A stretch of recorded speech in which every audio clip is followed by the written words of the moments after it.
Olá, sejam todos e todas muito bem-vindos e bem-vindas a mais uma Aula Paraná, minha, sua, nossa Aula Paraná, sexto ano, e um tema bastante próximo de nós. Vamos falar dos alimentos sagrados paranaenses. Então, o objetivo da nossa aula, que a gente vem falando dos alimentos sagrados de vários lugares, é conhecer e identificar o significado atribuído a alguns alimentos sagrados no contexto paranaense, exemplificar alimentos e suas relações com a cultura, com a tradição e expressões religiosas. Então, aventureiros da cultura, bem-vindos a mais uma viagem antropológica na diversidade cultural. E agora, falando de alimentos sagrados paranaenses, qual será que é um alimento sagrado típico paranaense, que todos conhecem, que chega a época, está todo mundo esperando, mas que também é sagrado por conta da sua relação com um povo muito especial que habita o Brasil muito antes da chegada do colonizador. Você conhece algum prato tipicamente paranaense? Além de alimento natural, algum prato do Paraná? De alguma região do litoral, do interior, da capital? Nós temos vários pratos típicos. Alguns são considerados sagrados, outros são da cultura paranaense. E algum alimento sagrado e religioso você conhece? Na sua família, vocês têm algum prato para alguma época do ano que é considerada sagrada ou especial?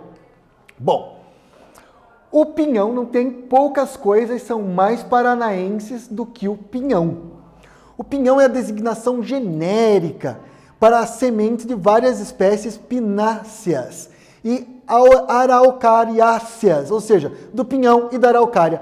Plantas gimnospermicas, parece que estamos fazendo uma aula de ciência aqui, de biologia, né? Falando que são sementes do pinhão, da árvore da araucária e são gimnospermicas, isto é, a semente não se encerra dentro de um fruto, ela fica na pinha, nessa imagem.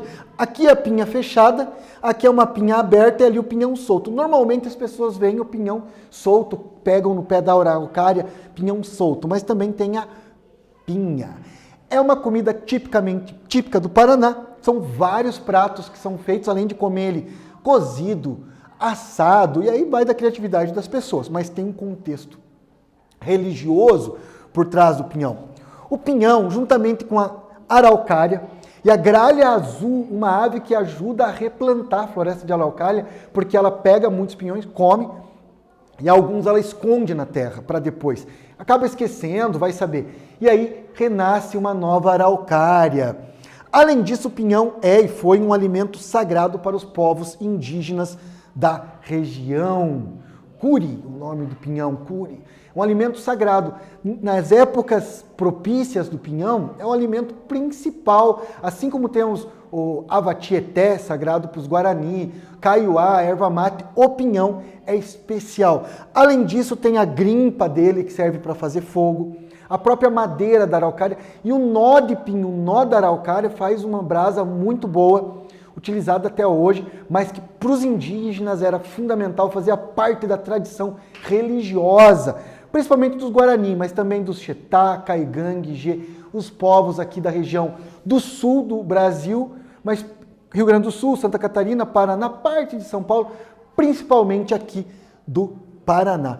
Então o pinhão é sagrado para os povos indígenas que habitavam e habitam o Paraná, pois servia de alimento, além de alimentar os seres humanos, alimentava uma série de espécies animais, atraindo-os durante a época do amolecimento das pinhas. Então, além de comer o pinhão, os indígenas se alimentavam de vários animais que vinham atrás do pinhão nessa época. Assim, ao lado da coleta anual do pinhão, então eles eram coletores, os indígenas também caçavam esses animais, caçadores-coletores, sendo a época do pinhão um período de muita abundância na alimentação. E esse período de abundância é um período sagrado dentro do calendário indígena, que é um calendário agrícola que segue a natureza, ou seja, o indígena não tenta adaptar a natureza ao seu gosto, ao seu desejo, como os homens brancos. Ele vive conforme a natureza. E a época do pinhão é uma época, inclusive a época que nós estamos agora, muito sagrada, porque tem muita abundância, que temos uma foto da floresta de araucária, que também marca o Paraná, é um dos símbolos do Paraná, Pinhão. Temos até uma cidade chamada Pinhão. Tem a cidade aqui na região metropolitana de Curitiba chamada Araucária. O nome, inclusive o nome da capital do estado, Curitiba, é Curi, Pinhão, Tiba, muito. Curitiba é a terra dos pinhais, terra das araucárias. Por isso que tem cidades com esse nome, a própria cidade de Curitiba. Essa é uma típica floresta de araucárias, aquela neblina no inverno. Quem não gosta de comer um pinhão, contar história com os mais velhos, seja no fogão a lenha, seja numa fogueira a céu aberto, ou mesmo cozinhando na panela de pressão, no momento que a família se reúne. E assim acontecia com os povos indígenas. Costumavam jogar a pinha direto no fogo, em volta da fogueira ouviam as histórias dos seus antepassados, se alimentavam, que é um ato sagrado coletivamente. Então, tradicionalmente, pinhão é uma comida sagrada indígena, mas também um prato típico do Paraná. Vocês sabiam disso? Interessante, né? Muito importante para a alimentação. Inclusive, é um alimento super saudável, o pinhão, nutritivo e saudável. Bom, eu acho que vocês já estão meio que prevendo qual parte da aula nós estamos chegando. Atividade. Vocês já sabiam que já íamos chegar numa atividade. Então, escreva um texto de pelo menos um parágrafo salientando a importância da floresta de Araucária para os povos indígenas. Eu falei aqui brevemente, mas você tem aulas de geografia, história, biologia, ciências. Eu aposto que vocês conhecem e tem muito mais informação de outras disciplinas. Então, escrevam aí pelo menos um parágrafo falando qual é a importância para os povos indígenas da floresta de Araucária. Nós vamos dar um tempinho para vocês e já voltamos com mais Aula Paraná.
Voltamos com mais aula Paraná. E estamos falando de um alimento muito especial, o pinhão da floresta de Araucária. Ronaldo, meu amigo intérprete, como é que a gente faz araucária? Ah, olha que bonito, o símbolo de araucária. E o pinhão, como é que a gente faz? Pinhão, olha que interessante, nosso intérprete ajudando aí, ó, o pinhão da araucária. Que bacana. E vocês tinham agora a missão de escrever, argumentar, usar o raciocínio lógico. Qual a importância do pinhão para os povos indígenas, ou mesmo da floresta de Araucária? Bom, são várias. Primeiro, atrai os animais nessa época, porque eles vêm comer pinhão, que estão no chão, e aí eles caçam. Também porque eles coletam o pinhão e se alimentam, faz parte da nutrição. Além disso, a própria floresta de Araucária protege da chuva, dos vendavais, lugar que fica desértico, sem árvores. Por isso que é tão importante cuidar das árvores. As árvores impedem erosão, impedem tormentas, tempestades, então eles ficavam protegidos na floresta de Araucária. Essas e muitas outras importâncias. O que é o esperado de vocês na atividade? Uma boa argumentação, com coerência, frases com começo, meio e fim.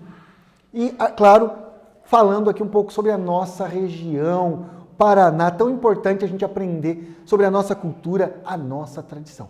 Bem, mas além desse legado tipicamente indígena, o sul do Brasil e o Paraná é muito reconhecido por ter imigrantes alemães, italianos, poloneses, ucranianos, japoneses, entre tantos outros.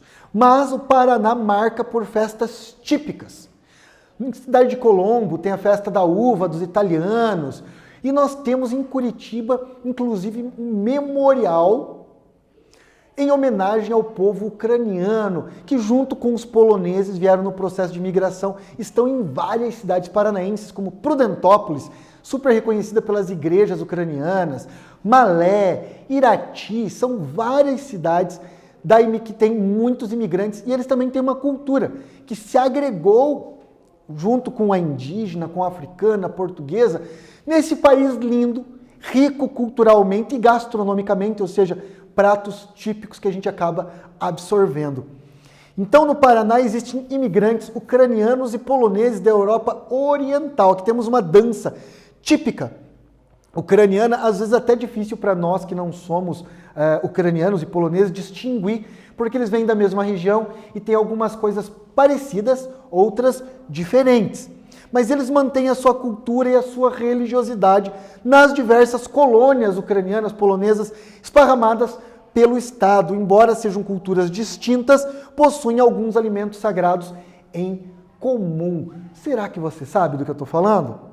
Eu aposto que em muitas cidades aí do Paraná, como eu citei Malé, Prudentópolis, Irati, já tem gente sabendo do que eu estou falando. Já estão aí pensando, olha mãe, olha avó, ele vai falar do nosso prato típico, ele vai falar da nossa cultura. Então, durante o período de Páscoa, é muito comum, depois deles fazerem um jejum, os católicos são católicos, alguns ortodoxos, outros católicos ucranianos, outros católicos apostólicos mesmo, mas os católicos descendentes de ucranianos e poloneses realizam a sua tradicional Páscoa. Ela é um pouquinho diferente da Páscoa mais comum. Eles fazem a Cievekonka, me desculpem se eu estiver pronunciando errado, mas é Cievekonka para os poloneses, que além da missa da bênção dos alimentos, então, eles fazem uma grande festa e eles levam essas cestas com alimento para ser benzida. Pão, linguiça e aqueles ovos decorados que são lindos, ovos muito bem feitos, ovo de galinha mesmo eles tiram, colocam dentro amendoim, doces, castanhas, dependendo de cada família, e eles pintam, tem toda uma técnica, usam uma vela, uma pena de nanquim, é um trabalho belíssimo, está aqui ó, o ovo decorado, linguiça, pão, entre outras quitutes e guloseimas próprios desse período, que eles levam para a igreja para benzer, tem todo um ritual católico. Então, nesse período de Páscoa para os poloneses e ucranianos, então, é um alimento que se torna, é sempre sagrado, mas se torna especialmente sagrado. As cestas incluem pasca, que é um pão salgado e decorado, então é um pão elaborado, tem toda uma característica especial. Babka, que é o pão doce. Shenka, que é o pernil de porco, importante, eles também fazem um pernil de porco. Daí também manteiga, requeijão, colonial, tudo isso feito nas colônias, tem muita colônia ucraniana e polonesa. Ovos e o kovbasa, que é um salame defumado, então esses embutidos. Tudo isso vai nessa cesta ucraniana e polonesa de Páscoa, que para eles aí se torna um alimento sagrado. Eu já tive oportunidade, inclusive na cidade de Malé, de ir com eles na igreja, ver um ritual muito bonito, voltar para casa com a cesta, né? Imagina depois de um jejum que eles fazem por conta da Páscoa, né? Por conta da morte e ressuscitação de Jesus, todo um período de respeito eles fazem jejum, aí chega aquela cesta benzida e com comidas muito boas, mas que além de tudo ainda são sagradas. Então a Páscoa é o pão sagrado que eles abençoaram, e aí tem a peçanca, os ovos coloridos que representam a prosperidade e também que Jesus ressuscitou. Então, e é muito característico. Quando a gente vê esses ovos coloridos aqui, a gente já tem toda aí, a gente já sabe que é ou polonês ou ucraniano. Então são as peçancas, os ovos coloridos que representam a prosperidade, típico da Páscoa. Inclusive no Memorial de Curitiba tem uma peçanca enorme, um ovo enorme e muitos outros lá dentro para você ver. Prudentópolis também, como eu já citei, eles têm nas casas de cultura vários assim. É uma técnica milenar passada de geração em geração, dos mais velhos para os mais novos, uma cultura muito bonita e é cultura paranaense, afinal de contas, desde o período de migração se incorporou à nossa cultura. E agora a gente vai fazer uma atividade bem legal, bem divertida, que tem relação com artes e com matemática. Eu ia desenhar aqui no quadro, pintar junto com vocês, mas eu tenho certeza que vocês são muito melhores que eu, até porque com a idade que vocês estão agora, eu adorava pintar, adorava desenhar. Então, qual que é o desafio? Para essa atividade de agora, nós vamos dar um tempo para vocês, é um tempo bom, para vocês desenharem pelo menos 3. Eu fiz 6 ovos, trouxe 6 ovos. Faz pelo menos 3 ovos. O ovo, você desenha o ovo, e aí você pode reproduzir aqui, ó. Você usa padrões geométricos. Pode fazer tanto ondas, linhas retas, flores, estrelas, corações, você decora com a sua criatividade. O importante é usar padrões geométricos. Reproduza o ovo, pinta no tempo que der, mas qual que é a minha sugestão? Depois da aula, você pode produzir outros ovos. Quem puder pesquisar, pesquisa também. Faz uns bem bonito, bem colorido, para socializar com os colegas de classe, com o professor durante o Meet, ok? Então, tempo para vocês fazerem suas piçancas, seus ovos de Páscoa, e na volta nós conversamos um pouco mais na nossa aula Paraná.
Voltamos com a minha, com a sua, com a nossa aula Paraná, sexto ano, alimentos sagrados no contexto paranaense. Falamos do pinhão, comida típica indígena, mas que se tornou a comida do povo paranaense, todo mundo conhece, todo mundo gosta. Olha, eu nunca conheci alguém que não gostasse de pinhão, mas que tem toda uma importância para os povos indígenas, pela floresta de araucária, pelo alimento, mas também pelos animais que vêm atrás. Então tem toda uma relação com o habitat, com o ecossistema, com a vida dos povos indígenas. E aí entramos no assunto dos imigrantes que vieram da Europa oriental, poloneses e ucranianos. Tem uma cultura riquíssima. Numa outra aula a gente pode falar da dança da dança e canto tipicamente de ucranianos e poloneses. Tem muitos grupos no Paraná que mantêm a tradição. Mas hoje estamos falando de alimentos sagrados. Falamos do pão, da cesta que eles preparam para Páscoa, levam para a igreja para ser benzido, e aí do ovo, da peçanca, também dá para escrever piçanca com Y, mas eu acho que foi aportuguesado como peçanca. E aí a atividade foi você reproduzir pelo menos 3 desses ovos. Foi um tempo bom, hein? Deu para desenhar 3 ovos e colorir. Se não terminou, depois você faz. Inclusive dá para fazer outros. Eu vou voltar aqui, ó. Eles então fazem, esses aqui são bem elaborados, bem difíceis, tem toda uma técnica aqui, esses da cesta também, tem uns mais, outros menos, mas aí, aqui o modelo que eu trouxe foi um pouco mais simples.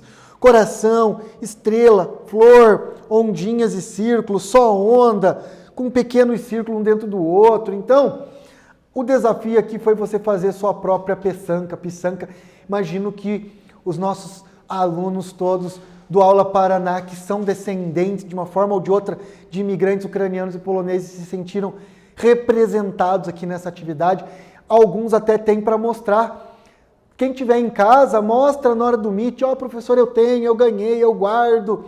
É uma cultura bem bacana que já faz parte, está integrada na cultura do povo paranaense, por conta que tem uma forte presença da imigração desses povos e também enriquece toda a cultura do povo do Paraná, que é um povo acolhedor, que convivem bem os povos aí portugueses, italianos, alemães, ucranianos, poloneses, os descendentes de indígenas, espanhóis, imigrantes orientais, japoneses, chineses e tantos outros. Bem, então, nesta aula, nós estudamos alguns alimentos sagrados paranaenses, o pinhão e a cesta de Páscoa ucraniana e polonesa. Então, pinhão para os indígenas, Páscoa, o pão e a peçanca, os ovos pintados da tradição dos imigrantes ucranianos e poloneses. Qual que é o importante? Que a gente descobriu que tem alimentos sagrados também, que são típicos do Paraná, e podíamos falar de muitos outros, né? E aqueles que são dos imigrantes, mas que já foram incorporados. Tem toda uma importância sagrada, porque alimenta, mas porque faz parte de uma época do ano onde tem rituais religiosos e por isso se torna sagrado, especial para a cultura e para o povo. Bom, eu me despeço de vocês desejando que vocês se cuidem, que vocês estejam bem, desejando muita saúde para todos. Lembrando, seja mais amor no peito. Não precisa ser perfeito, mas se não puder ser amor, seja pelo menos respeito. Até a próxima aula.